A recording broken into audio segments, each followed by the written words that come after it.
Пішли проти волі Кремля. В окупованому Росією Криму колегія адвокатів відмовилась виключати Еміля Курбєдінова зі своїх лав. Хоча російський Мін'юст вимагав зробити це до 1 березня. Формальна підстава – 2 сфабриковані адміністративні справи проти кримсько-татарського адвоката. Остання з них у грудні минулого року закінчилась для Еміля Курбєдінова арештом на 5 діб. Тоді окупаційні судді покарали адвоката за нібито екстремістський пост у соцмережі 5-річної давнини.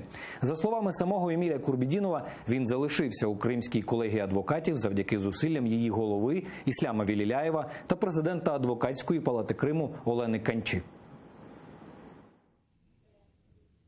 Это довольно-таки сильная позиция, она законная и обоснованная позиция.